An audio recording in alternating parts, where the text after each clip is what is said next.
आपकी USB drive अब एक मूवेबल प्रॉपर्टी है। आपके गैजेट्स को अब वो रिकॉग्निशन मिलेगा जो वो हमेशा से डिजर्व करते थे।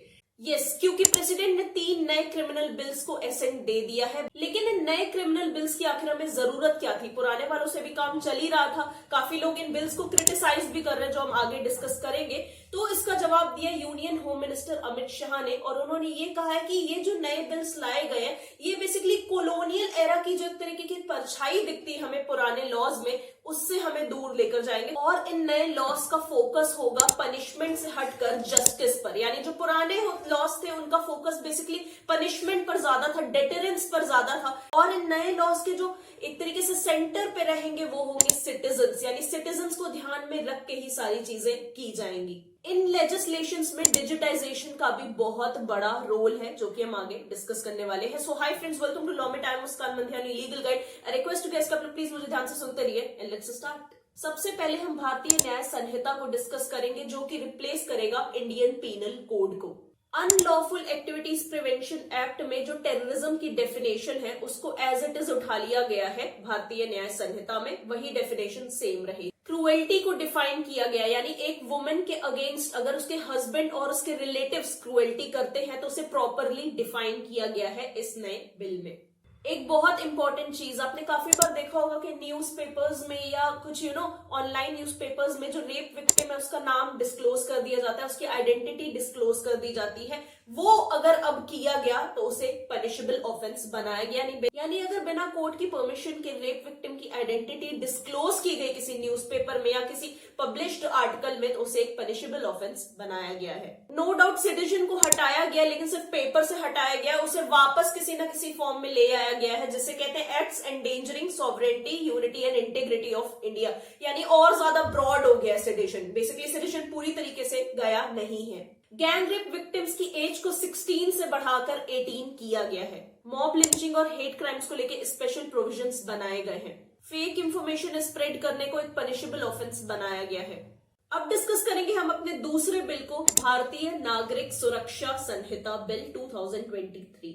कम्युनिटी सर्विस को एज अ पनिशमेंट इंट्रोड्यूस किया गया है। अब कम्युनिटी सर्विस का मतलब समझिए क्या होता है। बेसिकली जिसने क्राइम किया है, कॉन्विक्ट को कोर्ट एक तरीके से पनिश कर सकता है कि तुम्हें कम्युनिटी के लिए कुछ करना होगा, कम्युनिटी के लिए कोई सर्विस परफॉर्म करनी होगी और उसके लिए तुम्हें पैसे नहीं मिलेंगे। इसको कहते हैं community service as a punishment. जैसे फॉर एग्जाम्पल अगर किसी ने चोरी की है तो बेसिकली उसे कहा जा सकता है कि जो पब्लिक पार्क है उसका कूड़ा उठा के तुम डस्टबिन में डालोगे, ये एक कम्युनिटी सर्विस है जो तुम्हें 10 दिन तक परफॉर्म करनी है। इस तरीके से टेक्नोलॉजिकल एडवांसमेंट्स हो रहे हैं, उसको ये बिल बहुत अच्छे से रिकॉग्नाइज करता है। इसीलिए कोर्ट की प्रोसीडिंग्स ऑडियो विजुअल मीन्स से भी कंडक्ट की जाएगी। जो समन्स है कोर्ट के वो इलेक्ट्रॉनिकली इशू किए जाएंगे। टेस्टिमनीज जो है विटनेसेस की, अक्यूज की, वो इलेक्ट्रॉनिकली ली जाएंगी। अब यहाँ पे एक ड्रॉबैक भी नजर आ रहा है, क्योंकि ये कहता है, ये जो दूसरा बिल है नागरिक सुरक्षा बिल, ये कह रहा है कि हैंड कफिंग कुछ केसेस में अलाउ की जाएगी। और सुप्रीम कोर्ट की अगर आप प्रीवियस जजमेंट्स उठा के देखो तो सुप्रीम कोर्ट ने कहा है कि हैंड कफ्स नहीं लगाने चाहिए पुलिस को किसी भी अक्यूज को, राइट। तो यहाँ पे ये बिल कह रहा है कि हैंड कफ्स कुछ केसेस में अलाउ किया जाएगा। भारतीय साक्ष्य बिल 2023, जो कि एविडेंस एक्ट को रिप्लेस करने वाला है। अब भारतीय साक्ष्य बिल ये कहता है कि जो आपके मोबाइल्स हैं, जो लैपटॉप्स हैं, उन्हें भी एज एन एविडेंस कलेक्ट किया जा सकता है। यानी जो राइट टू प्रिवेसी है उस पर एक बहुत बड़ा क्वेश्चन मार्क लगने वाला है। अब ये जो नए लॉज है इन पर बहुत ज्यादा क्रिटिसिज्म इसलिए भी आ रहा है क्योंकि जो स्टूडेंट्स हैं उन्हें बहुत ज्यादा प्रॉब्लम होने वाली है, नई चीजें याद करनी पड़ेंगी, ठीक है। सेक्शंस भी काफी इधर उधर हुए हैं तो वो भी उन्हें पूरा स्ट्रक्चर सही से देखना पड़ेगा। कोर्ट्स को भी दिक्कत होने वाली है, लॉयर्स को भी दिक्कत होने वाली है, राइट। इन चीजों में तो प्रॉब्लम आने वाली है, नो डाउट।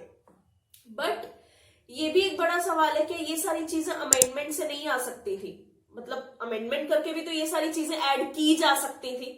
और फिर सबसे बड़ा क्वेश्चन ये भी है कि आप इतनी सारी चीजें ले तो आए हो, इनका इम्प्लीमेंटेशन किस लेवल पे होने वाला है। अभी कोविड में भी हमने देख लिया, इवन कोविड के बाद भी देख लिया, जो सो कॉल्ड डिजिटाइजेशन की बात हो रही है, काफी सारे कोर्ट्स इवन लॉयर्स पर चिल्ला रहे थे कि हम लोग वर्चुअल हियरिंग के लिए नहीं आएंगे, वर्चुअल हियरिंग नहीं होगी, राइट। इतनी बार बोला गया, सीजीआई ने खुद रिक्वेस्ट की कि प्लीज वर्चुअल हियरिंग को प्रमोट किया जाए, फिर भी वर्चुअल हियरिंग बहुत कम देखने को मिली, जिस हिसाब से होनी चाहिए।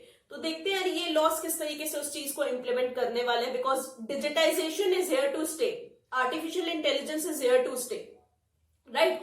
और सेडिशन को भी पूरी तरीके से हटाया तो नहीं गया, सेडिशन को इवन ब्रॉड करके एक ब्रॉड कैटेगरी दे दी गई है और वापस वो आ गया है, राइट। पुलिस के पास भी बहुत ज्यादा ताकत आ गई है, हैंडकफ करने की ताकत आ गई है, आपको हथकड़ी पहना सकती है, हैंडकफिंग है वहां पे, राइट। और ये जो मोबाइल लैपटॉप्स कलेक्ट करना एज एन एविडेंस, ये तो प्राइवेसी पर ही बहुत बड़ा सवाल खड़ा कर देता है, जो राइट टू प्राइवेसी है। तो सुप्रीम कोर्ट की जो प्रीवियस जजमेंट्स है उनको भी एक तरीके से वायलेट कर रहे हैं ये लॉस काफी हद तक, राइट। तो इनका इम्प्लीमेंटेशन क्या होगा उसके बाद ही चीजें समझ में आएंगी कि आगे क्या होने वाला है। सो अगर आपके कुछ ओपिनियंस, आप कुछ बोलना चाहते हो प्लीज कमेंट सेक्शन में जरूर बोलो। कोई नया वीडियो चाहिए तो जरूर बताओ। लॉ मेट यार एक ऐसा प्लेटफॉर्म है जो फ्यूचर लॉ स्टूडेंट्स की बहुत ज्यादा हेल्प करेगा, आपको एक स्मार्ट अप्रोच देगा पढ़ने की और एक्टिव रहने की। नॉर्मल पब्लिक के लिए एक अवेयरनेस प्लेटफॉर्म है, इसलिए किसी भी टॉपिक पर आपको वीडियो चाहिए प्लीज कमेंट सेक्शन में हमें जरूर बताइए, मैं वो वीडियो जरूर से बताऊंगी। वीडियो को शेयर करो ताकि लोगों को पता चले कि नए लॉज अच्छे हैं या नहीं है, ठीक है, वो भी अपना ओपिनियन दे पाए